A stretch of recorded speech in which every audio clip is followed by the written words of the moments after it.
Hey grill masters, stop what you're doing right now. Close your eyes for a second and think about that moment when you arrive at the barbecue. That unmistakable aroma of charcoal already filling the air and sharpening your hunger. The grill is ready, the fire is perfect. And then it appears. It's not just any cut. It's not a side piece to your cookout. It is the absolute queen of the grill. Picanha. But not just any picanha. It's that succulent piece with the golden, crunchy fat cap, the pink, tender meat practically melting in your mouth. The one that, with every bite, makes you close your eyes and exclaim, "Whoa! That's unbelievable. Pure deliciousness." If your picanha experience hasn't been exactly like that, if your picanha has come out tough, dry, or simply underwhelming, then, my friend, you are in the right place. Because today, we won't just teach you how to grill picanha. We're going to give you the roadmap to mastery. This isn't a 5-minute recipe video. It's a full immersion, a definitive guide, a survival manual for the barbecue enthusiast who wants, once and for all, to make the most legendary picanha of their life. And we're going to start now with secret number 1, which isn't on the grill, but in your choice. The perfect picanha, the master's selection. Before you even light the charcoal, the battle for the perfect picanha is already being fought. It starts at the butcher shop counter. And here, you need to be an expert. You don't just ask for a picanha. You need to know what to look for, what to observe, and what to avoid. Picanha, by nature, is a cut that already holds a promise. The name itself evokes juiciness and flavor. But not every cow is raised the same. And consequently, the picanha won't be the same either. And your mission is to find the champion. The first thing you'll look at is the size. The ideal picanha is between 2 and 3.3 pounds. If it's much bigger than that, the butcher might have left part of the coxo duro, sirloin tip or knuckle. A tougher, less tender muscle on the piece. And that is the first trap. Picanha is a small muscle. We want it pure, clean. After the size comes the fat cap. It is picanha's passport to succulence. The fat cap should be neither too thin nor ridiculously thick. A layer of about 1 inch, 2 to 3 centimeters, is ideal. And what we're looking for here is light-colored fat, almost white or slightly yellowish. Dark yellow fat can be an indication that the animal is older, which typically means less tender meat. But don't just look at the outside. Ask the butcher to show you the whole cut, if possible. Observe what we call marbling. These are those small veins of fat interwoven within the meat. It's the marbling that melts during cooking and hydrates the meat from the inside, ensuring that every bite is tender and flavorful. The more marbling, the greater the promise of juiciness. And speaking of promises, let's go to the final touch for selection. Picanha, as a muscle, has fibers, and we want those fibers to be thin, delicate. That's a sign of tenderness. If you look at the meat, and it seems like a block of thick, rigid fibers, you might want to look for another one. The science of salt, preparation and seasonings that elevate picanha. You've taken the first step. You chose the best picanha available at your butcher shop. Now, it's time to prepare it for glory. And the preparation of picanha is a ritual of simplicity and precision. The first step is to understand the logic behind every action. Picanha, being a cut with a distinctive flavor and a generous fat cap, doesn't need an orchestra of seasonings to shine. In fact, less is more. The most classic and most powerful seasoning for picanha is coarse salt, or rock salt, or crushed coarse salt. But you can't just throw the salt on. The way you apply it makes all the difference. First, take the picanha out of the refrigerator at least 1 hour before taking it to the grill. When meat is at room temperature, it cooks more evenly.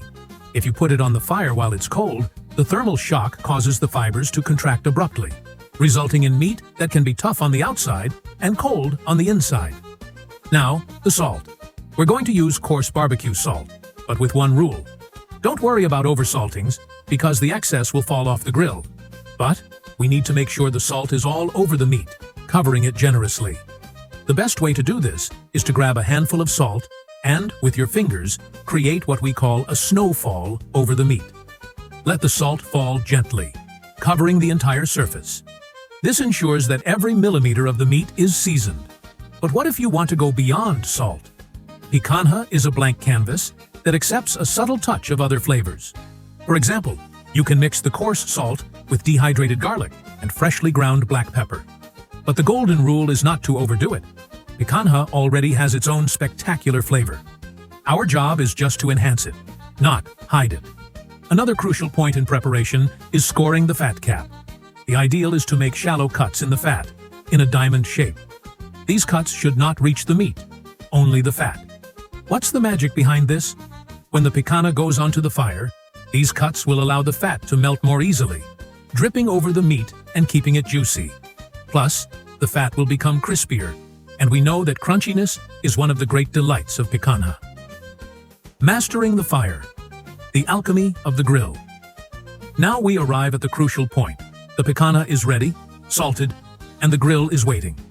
But before putting the meat on the fire, we need to understand the logic behind the grill. Picanha is not just any steak you throw on the coals and flip once. It requires a specific technique. The first thing to master is the temperature. The perfect barbecue is not about the strength of the fire, but about control. The ideal is to have two heat zones on your grill, a zone of high, direct heat, and a zone of medium, indirect heat.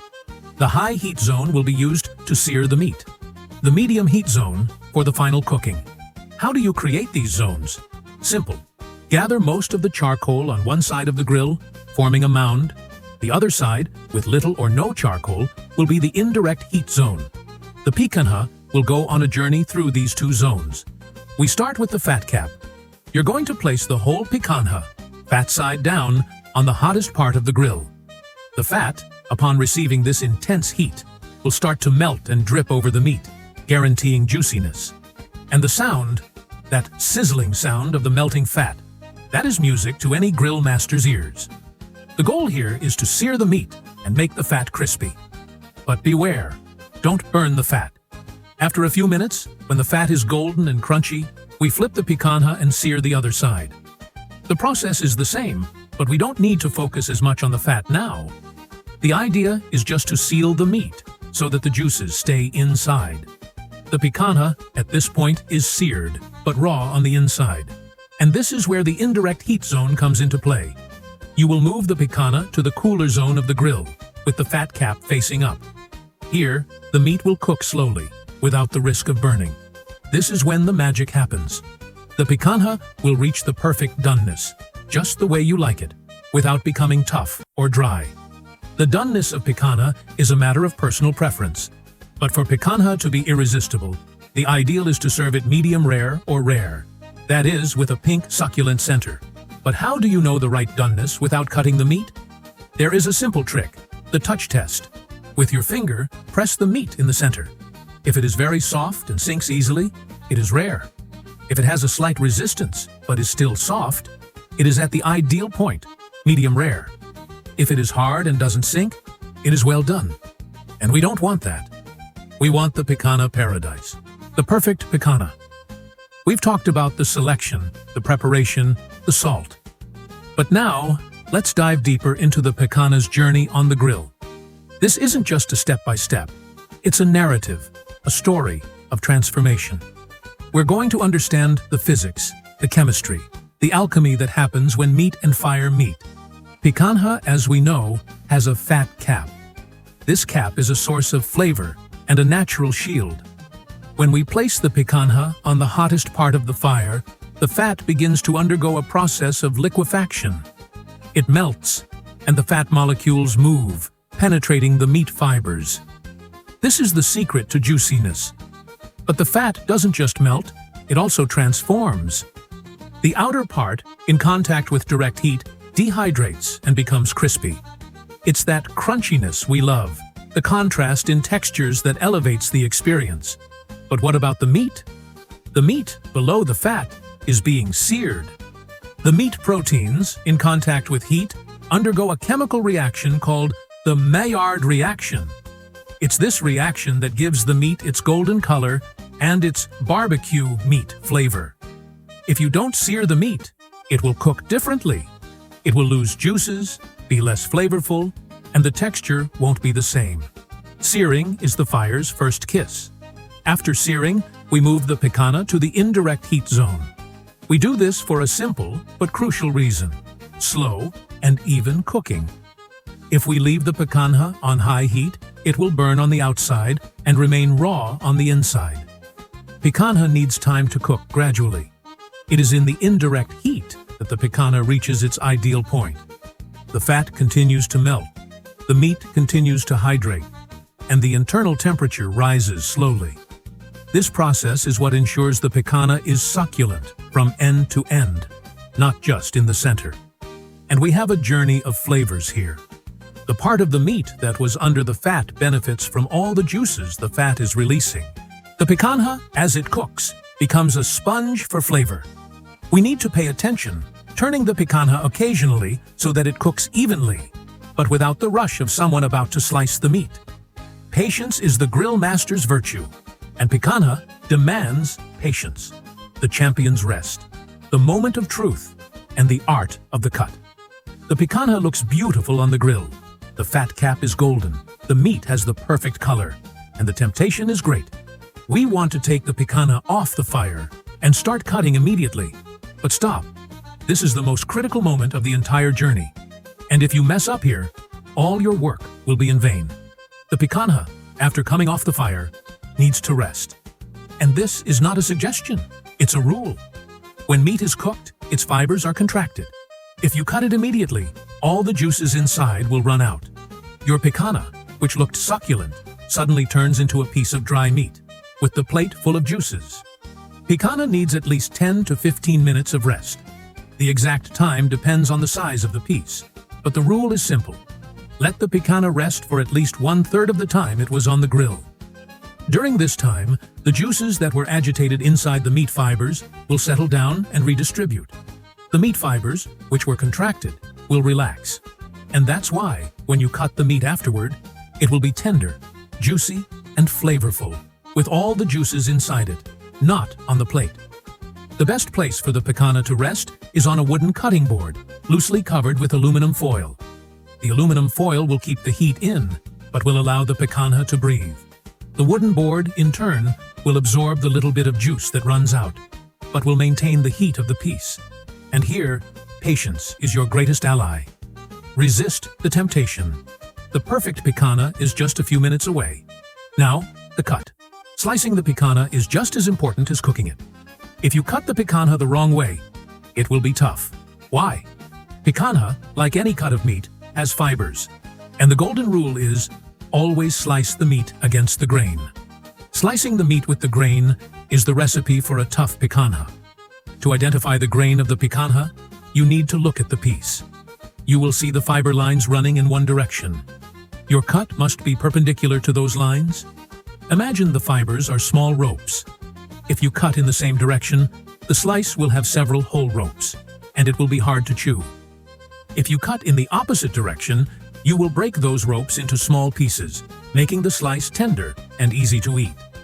The picanha slices can be thicker or thinner, depending on your preference. But, again, the ideal is to cut the slices with at least 2 fingers thickness.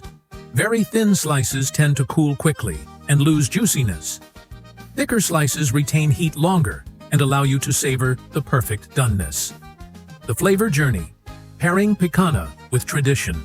You now master the art of choosing, preparing, cooking, and slicing picanha. But a perfect picanha does not live alone. It calls for the company of flavors that complement it and elevate the barbecue experience to a higher level. And we can't end this guide without talking about that. We'll talk about farofa, toasted manioc flour, vinaigrette, Brazilian vinaigrette, mandioca, cassava, about everything that makes the barbecue the complete experience. Picanha, with its juiciness and its strong, unique flavor, calls for side dishes that balance its palate. And the first, the most classic, is farofa. Farofa, in its simplicity, brings a crunch and a flavor that complement the tenderness of the picanha. Butter farofa, with a little garlic and onion, is the perfect combination. The fat from the butter with the garlic and onion, mixed with the crunch of the farofa, is an orchestra of flavors in your mouth. And what about vinaigrette? Vinaigrette, with its acidity and freshness, cleanses the palate and prepares the mouth for the next bite. The classic vinaigrette, with tomato, onion, bell pepper, and a touch of vinegar and olive oil, is the perfect accompaniment. The freshness of the vinaigrette, combined with the succulent picanha and the crispy farofa, is a complete experience. And here, we have no secret. We have the classic, and the classic is perfection. Mandioca, cassava, or yuca is also a fundamental part of the experience. Fried cassava, crispy on the outside and soft on the inside, is a delight. The starchy flavor of the cassava balances the fat of the picanha. And cassava, like farofa and vinaigrette, is not merely a side dish. It is part of the history of Brazilian barbecue. But what about drinks? What to drink with the perfect picanha? The most obvious answer is a good cold beer. Beer, with its bitterness and freshness, cleanses the palate and prepares you for another slice of picanha. But if you want to go further, a good red wine, medium to full-bodied, is the ticket. The red fruit flavor of a good Malbec, for example, will blend with the picanha's flavor in a way you never imagined. The picanha experience is not just the meat. It's the picanha with the farofa, the vinaigrette, the cold beer.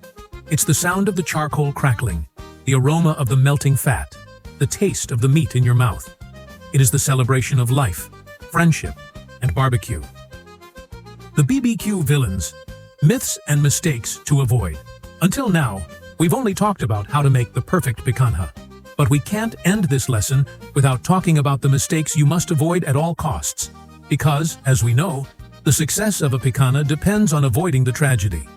The first mistake, and the most common, is haste. We've already talked about this, but it's worth repeating. Picanha is not a sprint. It's a marathon. You can't be in a hurry to buy it. You can't be in a hurry to prepare it. You can't be in a hurry to cook it. And you can't be in a hurry to cut it. Haste is the silent killer of the perfect picanha. If you are in a hurry, do something else. Picanha demands your time, your attention, your dedication. The second mistake is temperature. Many people think that a strong fire is the secret to barbecue, but a strong fire is the recipe for disaster. Strong fire will burn the picanha on the outside, leave the fat cap black and bitter, and leave the meat raw on the inside. Picanha needs heat, but it needs control. We want the fire, but not the fury. We want the heat, but not the flame. We want the embers, but not the blaze. The third mistake is the cut. We've already talked about cutting against the grain, but it's such a common mistake that we need to insist. If you cut the picanha with the grain, it will be tough, and you will regret it. Picanha was made to be tender.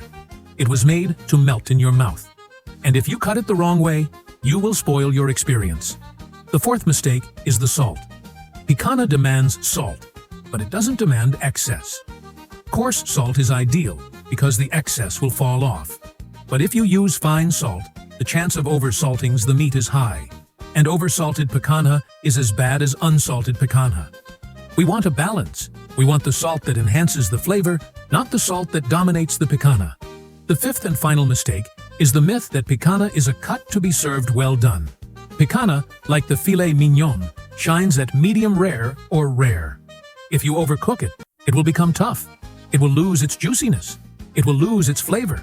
Picanha is a jewel, and jewels must be treated with delicacy. The celebration of picanha, complete guide for the master griller. We have reached the end of our journey. You are now a picanha specialist. You know how to choose the perfect piece. You know how to prepare it for glory. You know how to master the fire. You know how to cut it for tenderness. And you know how to serve it with the perfect accompaniments. But we can't leave without reviewing everything we've learned. Because picanha, like barbecue, is an art that requires repetition. Remember the butcher. Look for a picanha between 2 and 3.3 pounds. Remember the light-colored fat cap. Remember the marbling. Remember that the best picanha is the one you chose. Remember the salt. Cover the meat as if it were snowing. Remember that salt is picanha's friend, not its enemy. Remember to make those cuts in the fat, so it melts and hydrates the meat. Remember the fire. Create 2 heat zones, one hot and one medium. Start with the fat facing the fire. Patience is the grill master's virtue. The perfect fire is a controlled fire. Remember the rest. Give the picanha 15 minutes to rest. Cover it loosely with aluminum foil. Resting is the secret to juiciness. A picanha that doesn't rest is a picanha that will disappoint you. And finally, remember the cut. Slice against the grain. The cut is just as important as the cooking. Your cut will determine the tenderness of the meat. Picanha is more than a cut of meat. It is a symbol. It is the center of the barbecue. It is the moment when we celebrate life, friendship, and food. And now, you have the power to make the most legendary picanha of your life. So, did you like it? If you've made it this far, it's because you take barbecue seriously. And that's what we admire most. We believe that everyone can be the master of their own barbecue. And we are here to give you the necessary knowledge for that. If this video helped you make the perfect picanha, do a favor for us and all barbecue lovers. Leave your like. Subscribe to the channel so you don't miss our next video. Thank you for being here with us. We'll see you at the next barbecue. Cheers!